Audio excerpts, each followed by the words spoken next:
Hello friends, myself Viren Panchal. आज हम solution chapter के एमसीक्यू लेक्चर में आ रहे हैं और उसमें आज का टॉपिक है वांट ऑफ फैक्टर। यहाँ पे एडिटर की वापस से मिस्टेक हो रही है, वीए वांट ऑफ फैक्टर। यहाँ पे वांट ऑफ फैक्टर के साथ साथ हम delta TB, delta TF, osmosis उसके लिए भी बात करने वाले हैं। Let's start.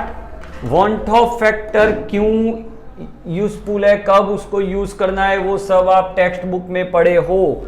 आज हम बात करते हैं वांट ऑफ फैक्टर का नोटेशन है आई की वैल्यू, आई की फॉर्मूला क्या होती है, आई की experimental value of colligative property, मतलब गुजराती में संख्यात्मक गुणनो प्रायोगिक मूल्य divide by theoretical value of colligative property.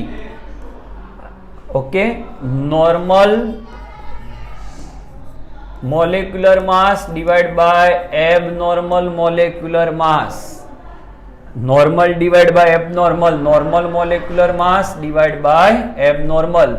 अगर आइडियल सॉल्यूशन हुआ, आइडियल सॉल्यूशन का मतलब है कि वहां पे कोई कंपाउंड को आप पानी में के कहीं पे सॉल्वेंट में डालते हो तो ना वो टूटता है ना वो साथ में आता है, नहीं मतलब वो डिसएसोसिएट नहीं होता, नहीं एसोसिएट होता, नहीं वियोजन थતું નથી સંયુગ્મન થતું। ઓકે, એવા આઈડિયલ સોલ્યુશન માટે આઈ ની વેલ્યુ 1 છે। હું एक्सप्लेनेशन માટે નથી, एमसीक्यू સોલ્વ કરવા માટેનો વિડિયો છે।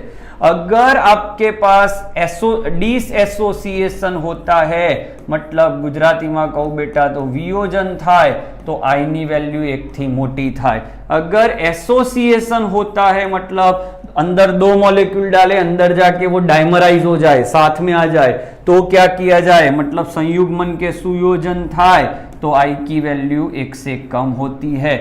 ये आपकी degree of dissociation formula I-1 divide by N-1। N का मतलब जितने नंबर ऑफ आयन प्रोड्यूस हुए, मान लो KCl है तो N की वैल्यू 2 होगी। डिग्री ऑफ एसोसिएशन, संयुग्मन अंश, सुयोजन अंश, फॉर्मूला आज રહેશે, અહીંયા n ની જગ્યાએ 1 - n કરી દેવાનો। સિમ્પ્લિફાઈ કરશો તો ટેક્સ્ટ બુક વાળો ફોર્મ્યુલા આવી જશે। ડાયમરાઇઝ થતો હોય તો n ની વેલ્યુ 2 લેવાય। ચલો, ડેલ્ટા ટીબી નો ફોર્મ્યુલા ટીબી - ટીબી0, ડેલ્ટા ટીએફ નો ફોર્મ્યુલા ટીએફ0 - ટીએફ, પાઈ નો ફોર્મ્યુલા પાઈ ઇક્વલ્સ CRT, C નો मतलब कॉन्सेंट्रेशन, R नो मतलब गैस कांस्टंट 0.082 0.083 पण लेवाय, टेम्परेचर केल्विन में लई शकाय। पाई ना बीजा पण फॉर्मूला छे 10 divide bye molecular mass, percentage weight by volume into RT भी ले सकते हो। डेल्टा टीबी का फॉर्मूला यहाँ पे KB into M, delta TF का फॉर्मूला KF इंटू M, ये ले सकते हो। अगर नॉन इलेक्ट्रोलाइट मतलब जे तूटता नहीं एवा कंपाउंड होय तो आ फॉर्मूला लागे, तूटता होय तो आई वडे मल्टीप्लाय थाय। आइसोटोनिक वर्ड यूज कर्यो होय तो आइसोटोनिक सम अभिसारी शब्द वापर्यो होय गुजराती में तो 2 पाई सामसामे सेम लई लेवाना। ओके, जोता जઈએ एमसीक्यू એટલે આપણને બધું ક્લિયર થતું જશે। એક બહુ જ ઇમ્પોર્ટન્ટ એમસીક્યુ છે, I is inversely proportional to concentration. જેમ જેમ કોન્સન્ટ્રેશન ઓછી થતી જાય એમ I ની વેલ્યુ વધતી જાય। ઓકે, ચલો એમસીક્યુ જોતા જઈએ। શું લખ્યું છે, 5% 5% સોલ્યુશન ઓફ કેન સુગર, શેરડી 5% solution cane sugar is isotonic. Isotonic मतलब पाई इक्वल्स पाई कितने percent, 5%, 10 divide by cane sugar 342 molecular mass, percentage weight by weight 5 into RT। Okay, sugar उसके आयंस क्रिएट नहीं होते।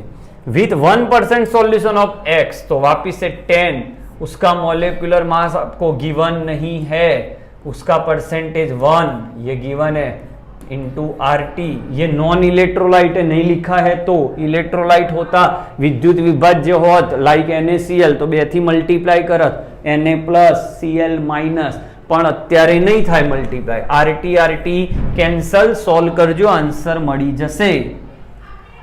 solution in which blood cells retain their normal form મતલબ આપણા જે blood cell છે રક્તકણ એ normal રહી શકતા હોય એનો મતલબ આ સમજી લો આ બ્લડ સેલ છે અને એને બહાર કોઈ લિક્વિડમાં આપણે મૂક્યા પણ આ એની સાઇઝ બદલતો નથી મતલબ આનું ને આનું ઓસ્મોટિક પ્રેશર સેમ હશે એટલે અંદરથી બહાર નહીં જાય કોઈ લિક્વિડ કે બહારથી અંદર નહીં આવે તો આ આઇસોટોનિક થયા તમને યાદ હશે આની વેલ્યુ 0.91% વેટ બાય વોલ્યુમ સાથે આ આઇસોટોનિક હોય જો આમાં સોલ્ટ વધી જાય આવું થઈ જાય તો શું થાય સર આ અને બ્લડ સેલ ને મિક્સ કરીએ તો શું થાય તો આની કોન્સન્ટ્રેશન વધી ગઈ તો જેની કોન્સન્ટ્રેશન વધી જાય એ હાઇપરટોનિક કહેવાય અને જોની કોન્સન્ટ્રેશન घटी जाए हाइपोटोनिक हाइपर मतलब ज्यादा एंड हाइपो मतलब कम अगर ये हाइपो है तो यहां से सॉल्वेंट यहां आएगा तो धीरे धीरे ब्लड सेल श्रिंक हो जाएगा ओके तो अभी इसका आंसर है आइसोऑस्मोटिक मतलब isotonic okay next question elevation in boiling point delta TB find करना है 13.44 ग्राम इन 1 kg using information okay so delta TB का फॉर्मूला आने वाला है केबी इंटू एम बच्चे यहाँ मिस्टेक कर जाएंगे सर यही है ना फॉर्मूला नहीं यहाँ पे बीच में आ जाएगा want of factor I sir क्यों आई जाएगा क्योंकि आपका देखो CuCl2 आयोनिक होता है Cu2 plus and 2 times Cl minus यहां 3 है तो आई की वैल्यू आप 3 ले लो क्योंकि आपको कुछ बताया नहीं है कितने परसेंट आयोनाइजेशन हो रहा है तो मान लो 100% हो रहा है तो अल्फा की value I-1 divide by n-1 100% मतलब 1 I-1 n की वैल्यू कितनी होगी ये 3 -1 सो आई की वैल्यू आपकी 1 कैंसल 3 हो जाएगा इसीलिए हमने I 3 लिया जो अल्फा दिया होगा वो अल्फा लेके आप आई निकाल सकते हो केबी वैल्यू आपके पास है 0.52 molality 1000 into mass of solute that is 13.44 divide by molecular mass 134.4 into 1 kg of water मतलब 1000 इससे आपको डेल्टा टीबी मिल जाएगा मैं स्पीड में इसीलिए पढ़ा रहा हूं आपको शॉर्ट टाइम में काफी कुछ देना है आप वापस से ये क्वेश्चन करिए मैंने करके दिया I have given you just hint ये हिंट को लेके आपको ये क्वेश्चन सॉल्व करने हैं बहुत इंपॉर्टेंट पॉइंट स्टेटमेंट फॉल्स खोटू कयु छे correct order of osmotic pressure का ऑर्डर क्या है क्या ये सही है तो क्या याद रखना है आपको ऑस्मोटिक प्रेशर जो होता है वो कॉन्सेंट्रेशन की डायरेक्ट प्रोपोर्शनल होता है तो जहां नंबर ऑफ एटम आयंस ज्यादा होंगे तो BaCl2 में आयन 3 होंगे कैसे sir Ba2 plus 2 times Cl 3 हो गए सर KCl के 2 होंगे इसके भी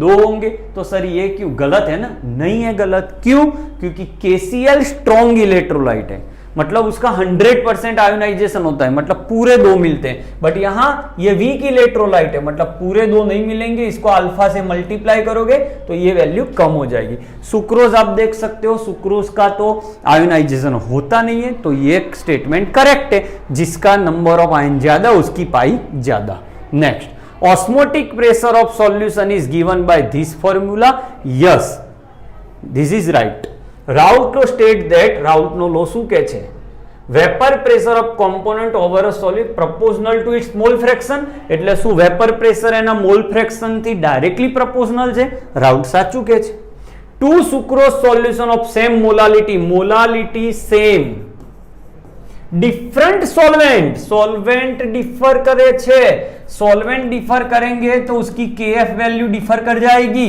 और KF वैल्यू डिफर कर जाएगी तो डेल्टा TF भी डिफर करेंगे अलग पड़શે कारण के KF त्यारे चेंज थाय ज्यारे सॉल्वेंट चेंज थाय અને हमने કહ્યું છે સેમ થશે તો solvent have same freezing point same नहीं थाय એટલે આ સ્ટેટમેન્ટ રોંગ છે ફોલ્સ બહુ ઇમ્પોર્ટન્ટ પોઈન્ટ સમજવા મળી ગયો KF ડિપેન્ડ કરે છે સોલ્વેન્ટ પર solution of urea boils at 100.18 ઉકળે છે 100 પોઈન્ટ તો TB તમને સોલ્યુશન નો કીધો છે એટલે TB લેવાય ઉપર 0 ના મુકતા KF and KB આપેલો છે KF is 1.86 KB 0.512 find out freezing point, so TF. तो delta TB equals TB minus TB0 equals KB into M. Non electrolyte છે યુરિયા એટલે આઈ લેવાની જરૂર નથી. અહીંયા TF0 minus TF okay equals KF into M. આને ને આને ડિવાઈડ કરી દો. ઓલવેઝ હું કહું છું જે પણ ક્વેશ્ચનમાં તમને બે માહિતી આપી હોય ફોર્મ્યુલા લખીને એનો રેશિયો લઈ લો, આન્સર આવશે જ.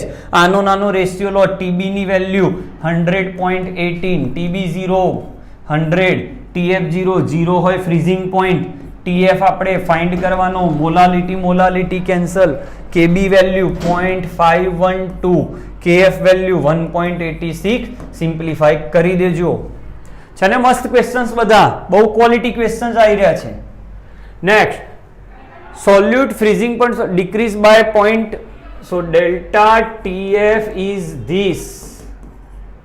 Okay, find out delta TB. હમણાં કર્યું એ જ રીતે સેલ્ફમાં કરી લેજો, સ્ક્રીનશોટ લઈ લો ક્વેશ્ચનનો. થોડું ઘણું બેટા જાતે કરવું પડે. Which of the following salt have want of factor as equal to K4 efficiency. So K4 efficiency number of ions કેટલા થશે? તો K4 ટાઈમ અને આખું બ્રેકેટ 1 ટાઈમ, તો આન્સર થયો 5. તો આમાં કોણ એવું છે જેના આયન 5 થાય? તો Al2SO4 થવાય, તો આ 2 ને 3 5, NaCl 2, Na2SO4 આ 2 વાર ને આખો SO4 એક વાર 3, આ Al એક વાર, આ 3 વાર 4, તો 5 સાથે 5 મેળ ખાય છે, આન્સર તમારો A આવશે. If alpha is degree of dissociation, વિયોજન અંશ છે તમારો આલ્ફા. ઓકે, તો I અને આલ્ફા નું રિલેશન શું? તો આલ્ફા ઇક્વલ્સ ફોર્મ્યુલા યાદ કરો, I-1 upon n-1 alpha. Okay, as it is I-1, n કેટલો લઈશું? n ઇઝ Na2SO4, તો કેટલા આયન થયા? Na 2 વાર, SO4 1 ટાઈમ, સો 3 - 1, 2 સામે જશે, સો 2 alpha equals I-1, so I equals 1 plus 2 alpha. The elevation in boiling point, બહુ જ IMP ક્વેશ્ચન, ક્લાસિક MCQ. લખી જ નાખજો આ ક્વેશ્ચન, તો હું સોલ્વ કરી આપું છું તમને complete. Elevation in boiling point for 0.1 molar CrCl3x.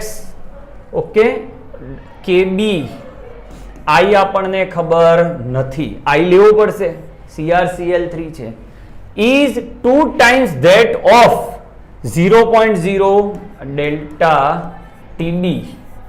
આના માટે CaCl2 માટે ચલો કેટલો? તો એનો પણ અહીંયા KB. ઓકે, CaCl2 માં તમે ડાયરેક્ટ લખી શકો, એઝ્યુમ 100% આયોનાઇઝેશન થાય છે એટલે નંબર ઓફ આયન 3 લેવા પડશે, એની મોલાલિટી 0.05. હવે શું કહે છે કે આ વેલ્યુ એ આ વેલ્યુ કરતા 2 ટાઈમ છે, એટલે આ જે વેલ્યુ આવશે કેટલી આવે છે? આ 0.15 KB. આ વેલ્યુ અહીંયા મૂકો તો 0.15 KB, એના પણ ડબલ છે પાછા. રીડો, the elevation in boiling point for this solution is 2 time than this. So આનો ડેલ્ટા TB આટલો છે, એના કરતા આ ડબલ છે, તો અહીંયા 2 મૂક્યા છે. જોરદાર ક્વેશ્ચન બેટા. ઓકે, KB કેન્સલ, આ મલ્ટીપ્લાય થાય તો આ થશે 15. ઓકે, 15 ડિવાઈડ બાય 100 ઇન્ટુ 2, 3 થશે 0.1 ઇન્ટુ I. ઓકે, સો તમને શું મળી જશે? I વેલ્યુ મળી જશે. ઓકે, હવે શું કહ્યું છે તમારે? ફાઇન્ડ શું કરવાનું છે? X. હવે I ની વેલ્યુ જો અહીંયા 0 0 આ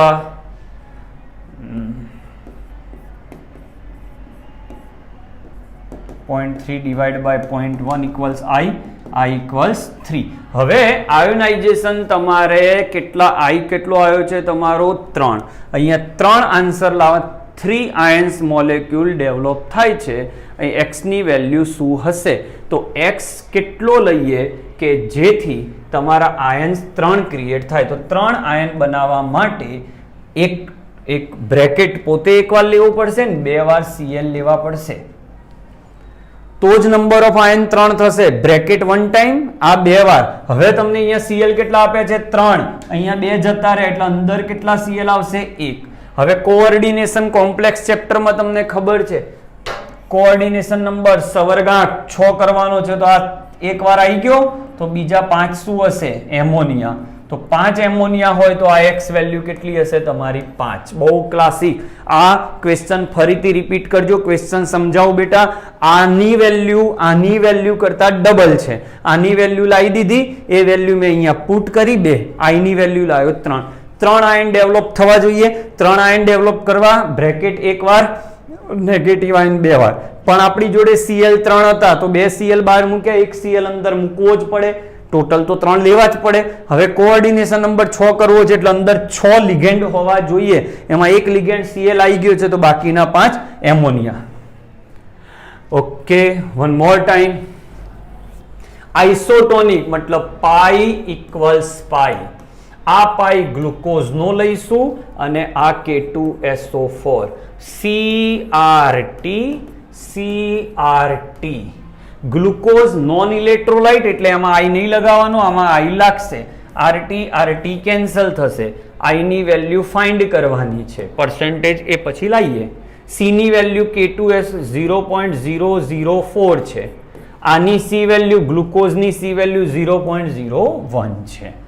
ઓકે, તો આઈ ની વેલ્યુ તમારી થવાની છે 1/100 અને અહીંયા 4/1000 એટલે ઉપર 10 નીચે 4 એટલે આ 2.5 થશે. ઓકે, આઈ વેલ્યુ આવી ગઈ. હવે આલ્ફા ઇક્વલ્સ ફોર્મ્યુલા i-1/n-1 તો 2.5 -1 n K2SO4 નો n કેટલો થાય? 2 વાર KSO4 એક વાર એટલે ટોટલ 3 -1 સો આ થયો 1.5 નીચે 2 એટલે 0.75 પરસેન્ટેજમાં કન્વર્ટ કરો તો 75 આવે. ગજબ MCQ. ભાઈ ક્વોલિટી MCQ ની વાત ચાલી રહી છે. NCERT લેક્ચર પછી લઈશું જ આપણે. જોઈ લો આજના બધા જ જોરદાર ક્વેશ્ચન્સ હતા. હજી આપણે NCERT નો એક લેક્ચર લઈશું, એમાં NCERT ના પોઈન્ટ્સ લઈશું. આઈ હોપ તમને આજનો લેક્ચર ગમ્યો હશે. આ બધા જ MCQ ફરી જાતે સોલ્વ કરજો. JEE, NEET, ગુજકેટ, બોર્ડ બધા માટે એપ્લિકેબલ છે. Thank you for watching.